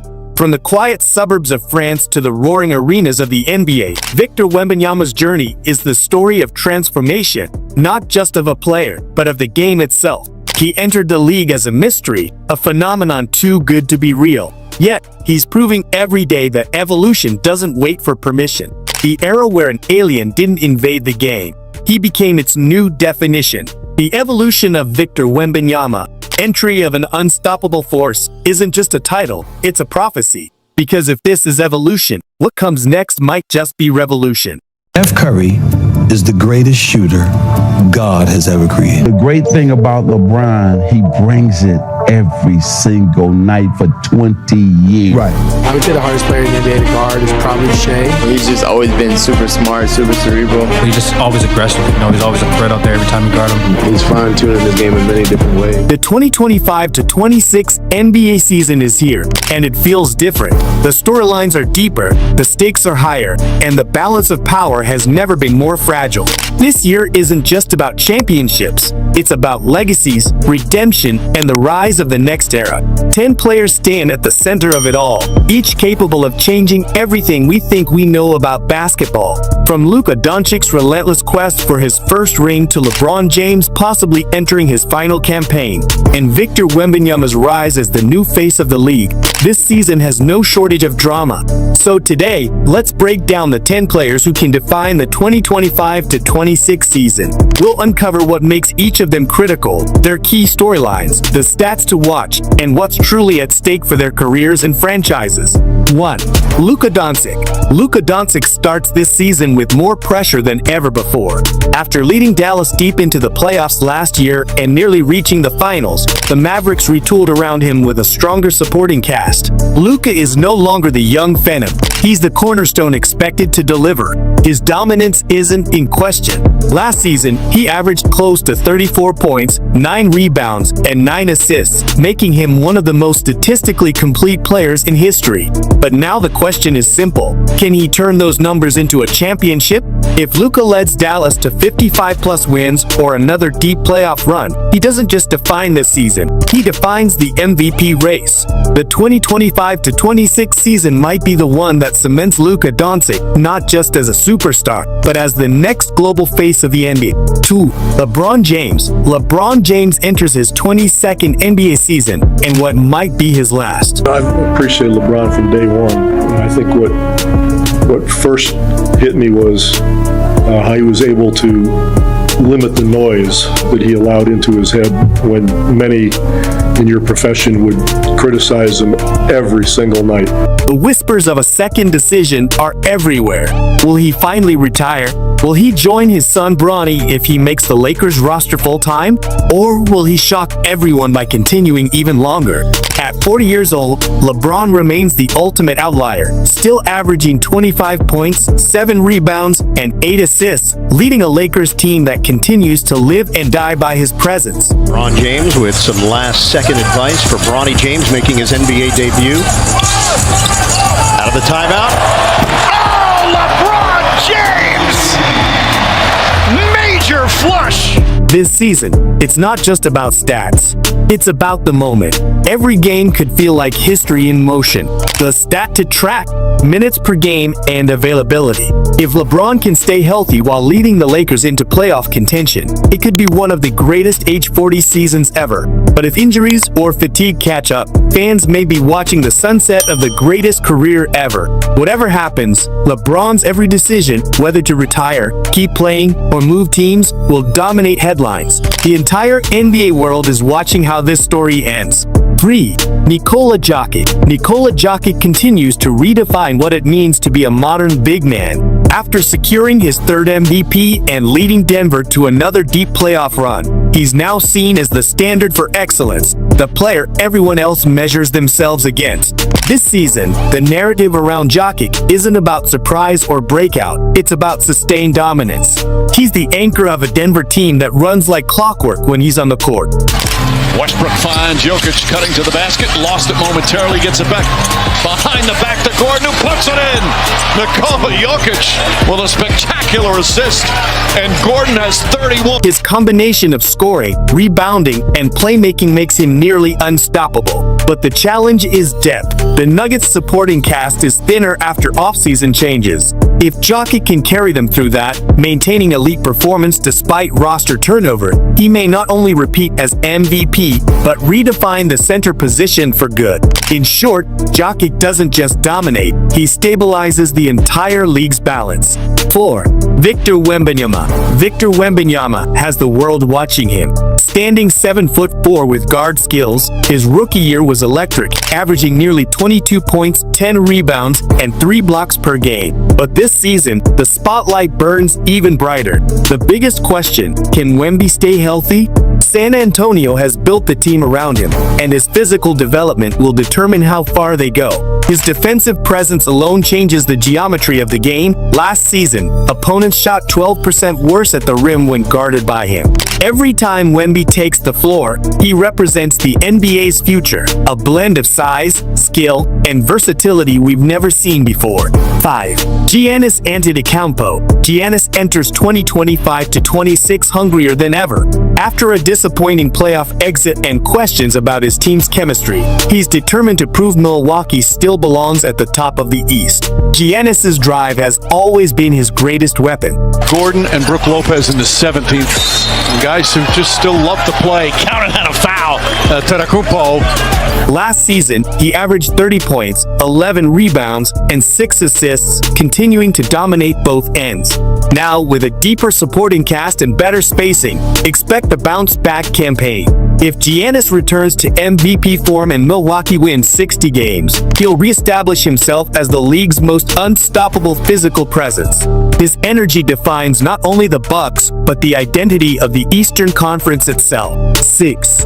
Morant. Few players have more to prove than Morant. After missing large stretches due to suspension and injuries, this season marks his comeback moment, both on the court and in reputation. Jaw's speed, explosiveness, and creativity make him one of the most thrilling players in the league.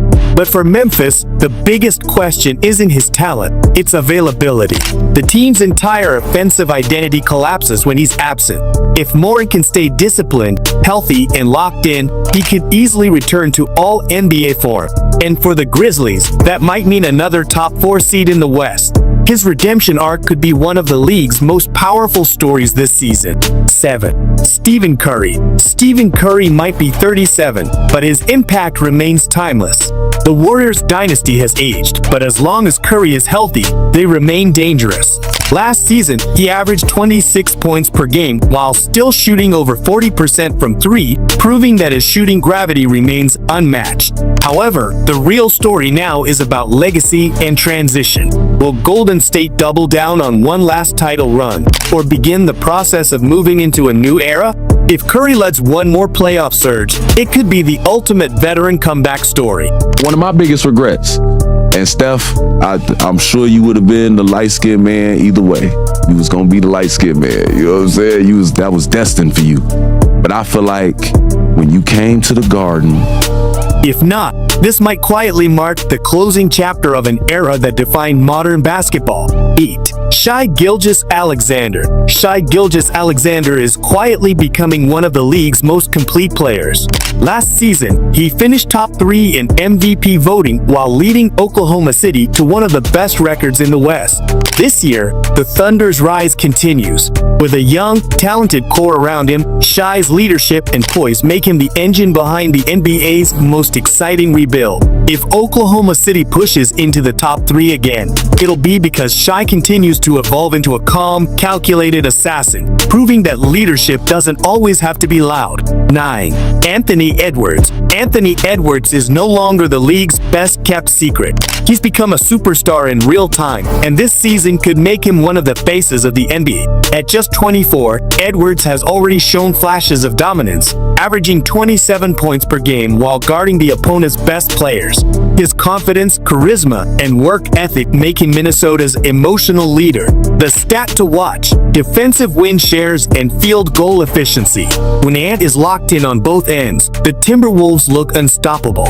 He's already drawn comparisons to Dwayne Wade and Michael Jordan for his blend of athleticism and killer instinct. If Edwards takes another leap and leads Minnesota to a top 3 finish in the West, he'll officially arrive as a true MVP contender.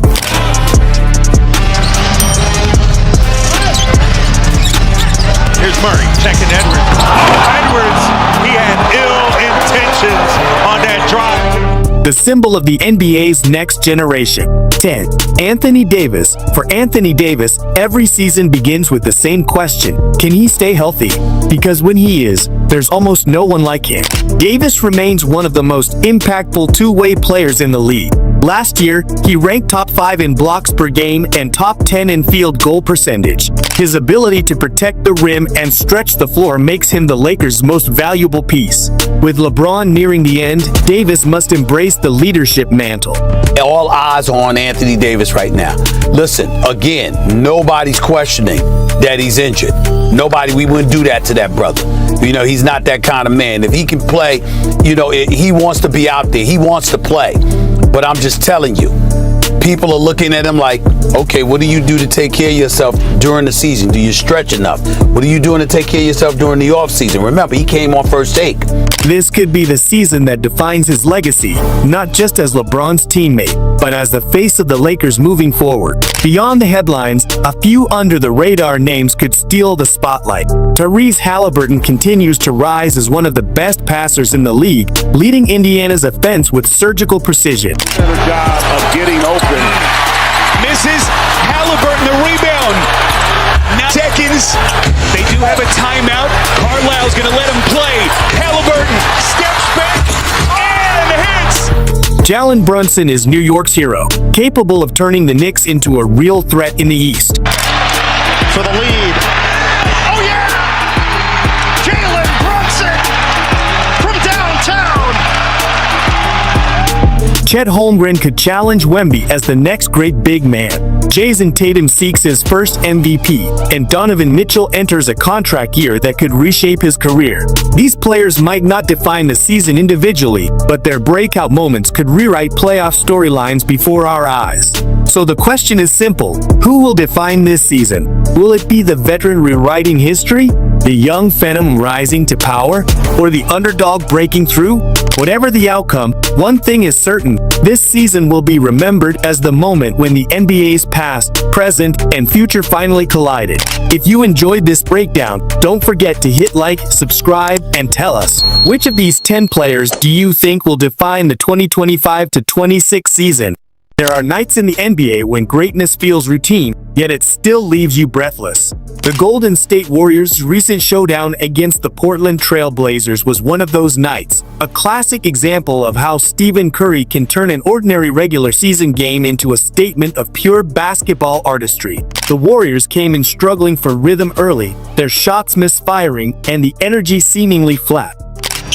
Steph saying, all right, I'll drop in the 3. Portland capitalized, building a solid lead and forcing Golden State to play from behind. But that's when the story of Stephen Curry usually begins. When the lights are bright, the crowd is tense, and everyone in the arena senses that something special might be about to unfold. From the first whistle, the Blazers came prepared. They pushed the pace, crowded Curry on the perimeter, and dared him to find other ways to score. But for those who followed Curry long enough, it's no surprise that he doesn't panic in those moments. He adapts. And what started as a slow burn quickly became one of the most electrifying comebacks of the young season. This game wasn't just about shooting. It was about leadership, poise, and the kind of momentum only the greatest shooters in history can generate. Curry began the first half methodically, testing the Blazers' defense with off-ball movement and quick reads rather than immediate deep threes. Steph saying, all right, I'll drop in the three, and that is the new kind of high-five foul. His patience was remarkable. Each possession told a story of calculation, slipping behind screens, reading defenders' hips, and using the smallest spaces to create opportunities. Early in the game, he attacked closeouts with precision, driving to the rim for soft floaters and mid-range jumpers. Those subtle adjustments set the tone. When his shot wasn't falling from distance, he found ways to stay effective, something only the most complete scorers can do. Speaks to that. I feel really good about the entire group, the IQ of the group, and the ability for all of them to play together.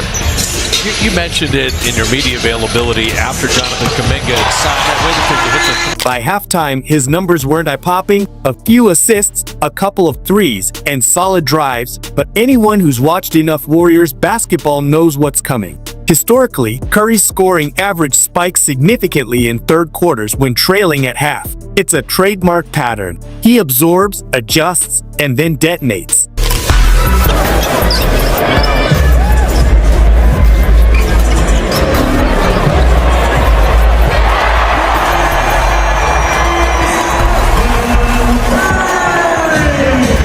The Warriors trailed, but the fire was about to ignite. The third quarter turned around as the teams returned from halftime. The atmosphere shifted. Golden State began to move the ball faster, their spacing improved, and Curry started to find his windows. The first few possessions were about rhythm, not results. He drove baseline on one play, missed a jumper, but instantly followed his shot, secured the rebound, and reset the offense with a smart pass. That sequence captured everything about his leadership, persistence, control, and awareness. Then came the moment that flipped the energy inside the Chase Center. A deep three from well beyond the arc, contested yet effortless. The shot splashed through, and suddenly the building erupted. That one basket felt like a turning point. The Warriors bench came alive, the crowd roared, and the Blazers began to tighten. They're able to kick it out and get some pretty good looks. Toumani Camara plays because of his defense. Answered with the three. That time Steph broke the paint. Camara. Curry wasn't done. On the next possession, he intercepted a pass, pushed the ball in transition, and finished at the rim. 2 plays, 5 points, and an entirely different vibe. Then came another classic Curry sequence, a crossover into a fading mid-range jumper over a defender's outstretched arm. It dropped softly through the net, a testament to his refined touch. At this point, the comeback wasn't just about points, it was about presence. Curry had taken control of the tempo, and everything started revolving around him. In post-game comments, Curry reflected on moments like these, saying, "I just trust the process of the game. It doesn't matter how the first half goes. What matters is finding that spark that changes everything." That mindset, that unwavering belief in timing, is what separates him from nearly every other player in the league. The fourth quarter explosion, what happened next felt like a movie script. 51-point fourth quarter. What kind of rhythm, what kind of groove do you feel like you guys found? Yeah, you know, when I first got in there in that third quarter, felt like we were trying to move the ball, get it going side to side, play a little bit 5 out, and no pun intended, but they're long and athletic. The Warriors unleashed a 51-point fourth quarter, a barrage that completely overwhelmed the Trail Blazers. And at the heart of it all was Stephen Curry. He opened the quarter with a smooth floater, testing the defense. Then, as if flipping a switch, he entered that familiar zone where every shot feels inevitable. NBA plays go away in a second. If Steph dribbles there, no, Buddy's not open. But catching and throwing in one motion, it's a look. Curry for three. He just said you're Notre Dame, man, like he wasn't there. Come on, man. He knocked down a transition 3, followed by an finish that sent the crowd into a frenzy. From that moment on, the game was his playground. Curry began orchestrating every possession with surgical precision. The Blazers tried trapping him at half court, but he navigated double teams effortlessly, slipping passes to open shooters, or resetting to get the matchup he wanted. Each time Portland made an adjustment, he found an answer. Then came the sequence that defined the night, a second chance possession where he grabbed a loose rebound, spun past his defender, and drained a fadeaway jumper. On defense, he communicated constantly, pointing out screens and fighting through picks. You could see his commitment on both ends. The final dagger came late in the quarter, a step-back three from just inside half-court, over a defender's desperate closeout. Pure. The ball arced high, dropped perfectly, and with it, any chance of a Portland rally vanished. Curry turned and walked back calmly, that familiar smirk on his face, as if to say, "You knew this was coming." Leadership also defined his night. When younger players on the roster made mistakes, Curry was the first to encourage them. His composure grounded the team. Even during rough stretches, he never lost control, no frustration, no forced shots, just trust in the system. 13 Blazer points. Moody out of the corner. Moses Moody's three-point shot has been really good in the preseason. That calm confidence radiates through the team, especially in moments of adversity. It's no coincidence that when he's locked in, everyone around him elevates their game. Final minutes ticked away. It was clear that this game belonged to Stephen Curry. Every decision, every possession ran through him. The Blazers made one last push, trying to trap him full court and deny touches, but it didn't matter. He calmly advanced the ball, orchestrated pick and rolls, and drained free throws that sealed the game. It was vintage Curry, composed, lethal, and relentlessly efficient. His final stat line was impressive, but the real story lay in how he got there. The timing of his scoring runs, the defensive reads, and the leadership intangibles made the difference. He didn't just shoot the Warriors back into contention, he guided them to victory. That's what separates good performances from legendary ones, the ability to control the flow of the entire game. When the final buzzer sounded, the Warriors had completed one of their most thrilling comebacks in recent memory. High pick and roll again. It's Pryor with the open three. Pat Spencer is running stuff right now. Nights like this aren't accidents, they're reminders. And as the Warriors walked off the floor, smiles all around, one truth lingered above everything else. As long as Stephen Curry is on the court, no game is ever truly out of reach. Which I didn't know going into the offseason of how exactly it would feel. I feel like just yesterday it was January and I was itching for like this first game. I was like thinking about this moment, and I mean, you think it will take a long time to get there, but it doesn't. If you just, stay consistent in what you do and follow your routines and, you stay busy, it comes pretty fast. But yeah, it didn't feel slow. I feel like this moment has raced up on us. The Indiana Fever and Chicago Sky stepped onto the court. The stakes, sky high. One was a sharpshooter from deep, the other an unstoppable rebound machine. Their names, Caitlin Clark and Angel Reese. Once rivals in college, now the WNBA has become their arena. Tonight, we're dissecting the moments when Clark didn't just compete, she shut Reese down when it mattered most. Imagine a game where Angel Reese crashes the board, ready to dominate inside, only to find Clark guarding the lane, contesting every rebound, forcing misses, dictating tempo. Picture Clark orchestrating the offense, stepping into threes, dishing assists, denying Reese the easy touches.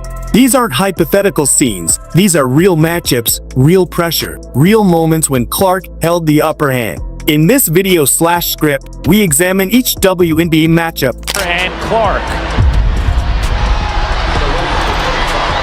I mean, that's clearly a foul, which was called. The question is, will they call it unnecessary? Kennedy Carter.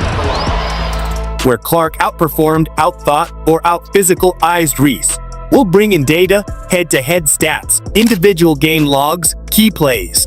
We'll explore how the narrative shifted, how Clark's growth, her defensive awareness, her aggression, her clutch moments have frequently thwarted Reese's impact. By the end, you'll see, this rivalry is more than hype.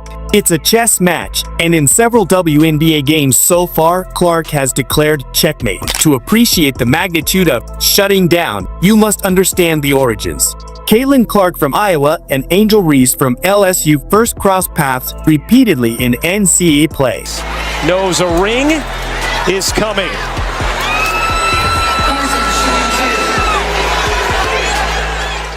Clark, heavy volume scoring, deep threes, dazzling assists.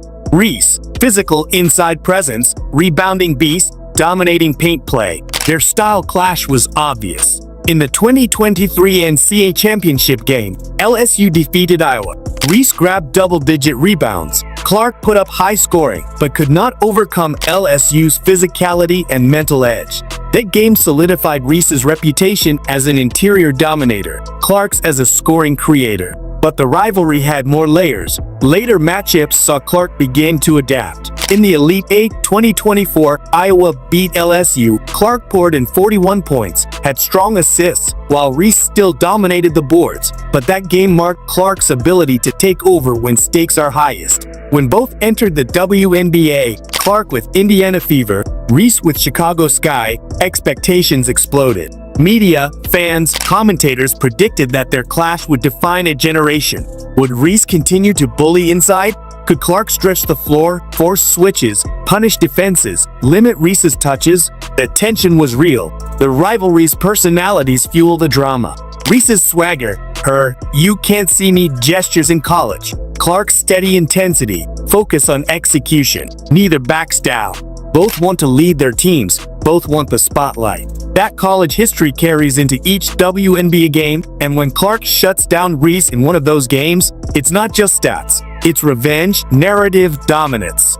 Make this rivalry come back, this manufactured rivalry, which, by the way, you guys, the Indiana Fever beat the Sky by nearly 40 points. They won 93-58. And elevated expectations. WNBA draft night was the beginning of a new chapter. Caitlin Clark was selected by the Indiana Fever. Angel Reese went to the Chicago Sky. For Clark, the transition meant proving she belonged at the pro level, not just as a collegiate phenomenon. For Reese, it meant turning her dominance into wins, not just numbers. The league, fans, media, every matchup between Indiana and Chicago carried extra weight. The rookie versus rookie narratives aside, this was the continuation of something larger. Both players were under pressure. Rookie of the Year talk, franchise building, increased expectations. Clark's strengths were laid bare: elite vision, willingness to pull up threes, ability to lead the offense. Reese's was rebounding, second chance points, physicality, inside scoring. The questions: could Clark disrupt Reese's rebounding dominance? Could she force the Sky offense into uncomfortable positions? Could she leverage her spacing to draw defenders away, leaving Reese less effective? By the time the regular season started, fans weren't just watching games, they were watching a storyline in development. Each time Clark and Reese faced off, headlines asked, who has the edge tonight? It's one. A lot more to come. Shout out our fans. Absolutely incredible. Thank you guys for showing up, showing love to all my teammates. We appreciate you. More to come. Clark's ability to stay composed, make the right reads, pull up in clutch moments. Reese's ability to crash boards, get physical, and dominate paint mismatches. And when Clark succeeded, when she shut down Reese, it turned into more than just a W, it became proof. First WNBA meeting breakdown. The first WNBA showdown between Indiana Fever Clark and Chicago Sky Reese came in early June 2024. The final score was a nail-biter. Fever 71, Sky 70. Clark ended with 11 points, 8 rebounds, 6 assists. Reese collected 8 points, 13 rebounds, but the critical thing, Reese's boards didn't translate into control. Second WNBA clash breakdown. Just over a week later in the 2024 season, these teams met again. Indiana Fever won 91-83. Stats: Clark had 23 points, 8 rebounds, 9 assists. Reese, 11 points, 13 rebounds, 5 assists. In fourth quarter, when the game tightened, Clark scored key baskets off pick and pop, forced fouls, and used her perimeter threat to prevent Sky defense from sagging. Reese, though grabbing boards, saw reduced influence because Sky was playing catch-up, unable to set their interior game as under control. A tripling exhibition finds Boston, double team, all kinds of contact. Thus, this second clash adds to the list. Another moment when Clark outperformed Reese on the stat sheet and limited Reese's ability to tilt the game via her strengths. The most decisive shutdown moment came May 2025. In the 2025 regular season opener, Indiana Fever demolished Chicago Sky 93-58. Caitlin Clark recorded her third career triple-double. She posted 20 points, 10 rebounds, 10 assists. Angel Reese had 12 points, 17 rebounds. Head-to-head and statistical edge 200 words, putting all matchups together. She starts 2025 with a triple-double.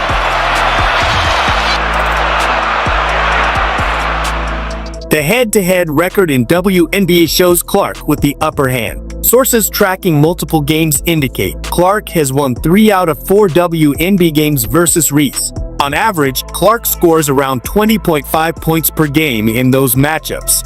Reese's scoring is lower, around 13 to 14 ppg, but she maintains strong rebound numbers 13 rpg in those games. Clark's efficiency from the floor, and especially from 3, is better. Her free throw percentage superior. Reese's field goal percentage is decent, but many attempts are high traffic near the rim and in rebounding battles. These numbers show Clark not just winning, but winning in style, using her perimeter game, forcing Sky defenses to adjust, limiting Reese's power inside. 5 of 10 right now from behind the arc. Speaking of, a long shot. Beyond the major games, there are smaller plays across matchups where Clark shut down Reese's dominance in micro moments. In tight stretches, Clark hedges on pick and rolls to prevent Reese from rolling cleanly, forcing Sky to reset a fence. He's with it. That's that strength that you admire so much. It finds late clock possessions where Indiana denies post entries. Clark's vision forces skips or contested threes rather than feeding Reese. Rebounding battles. While Reese often leads the boards broadly, Clark has had several games where she hauled in offensive boards or key defensive rebounds in final minutes to deny second chance points. Physicality. Clark not afraid to bump, contest, sometimes draw fouls, as in the flagrant 1 incident, to prevent Reese from having momentum. These moments may not always show up in basic stat sheets. ball screen to create a shot for herself. Clark with the step back and gets fouled. But the flow of games, who had momentum, who got stops when needed, often tilted in Clark's favor because of her ability to stifle Reese's influence. The growing rivalry and psychological edge, each showdown adds layers to their rivalry. It's not just points or boards, it's confidence. After those big wins, Clark has increasingly looked like a leader who relishes the pressure. Reese, dominant on the glass, cannot always translate that into control unless the Sky get help. Off-court psychology matters. The crowd reacts. The media frames these games as narratives. Iowa versus LSU Redux, underdogs versus styles, sharpshooting versus brute strength. Clark's triple-double blowout provided narrative leverage. Reese making history in rebounds adds weight, but narrative often favors the one who wins big. Clark's ability to remain composed under scrutiny gives her advantage. Intense moments, late game, big crowd, rival spotlight, Clark has delivered game-winning threes, sharp decision-making. Great points. Clark connects on a deep three. Reese shines in hustle plays, inside battle, rebounds, but in many matchups, those have not been enough if Clark controls tempo and creates mismatches. Moreover, reputation builds. Opponents now prepare for Clark's three-point shooting, her vision, her off-ball movement. Sky must scheme to minimize perimeter threats. Sometimes that means sagging inside, leaving shooters open, which opens Clark's opportunities and reduces Reese's support. This rivalry is far from over. Both are young, still improving. Reese will try to adjust, perhaps improve her inside scoring efficiency, become more versatile, force double teams, or improve passing from the post. Clark will continue to sharpen her defense, improve her physicality, reduce turnovers, and keep demonstrating she can do everything. Upcoming matchups, playoffs, clutch situations, televised games will give Reese more chances to break through. But Clark has shown she can thrive when everything is on the line. Her triple-double games, her blowouts, her one-point escapes, they all show a player who can both carry and shut down. Expect future games to be tighter, more strategic. Reese might force more interior touches. Sky may build schemes to exploit mismatches. But every time Reese has tried to dominate in an earlier WNBA game, Clark has shown a counter. In many instances, it's Clark shutting down Reese's strengths, not always completely, but enough to win. At the end of the day, shutting down Angel Reese means more than just outscoring her or grabbing more boards. It's about denying her the play she wants, disrupting her inside rhythm, forcing her to work harder, making her less efficient. On several big WNBA nights, Caitlin Clark has done just that. She's won the game, the momentum, often rewrote the narrative, and left Reese powerful, resilient, but blocked. Who wins when the playoffs loom, when every possession counts? Will Reese finally have a game where her inside force completely dominates? Or will Clark continue the streak, continue to shut down Reese at the moments that define legacies? Stay tuned, because this rivalry isn't just about now, it's about what's next. And in that what's next, either player could flip the script entirely.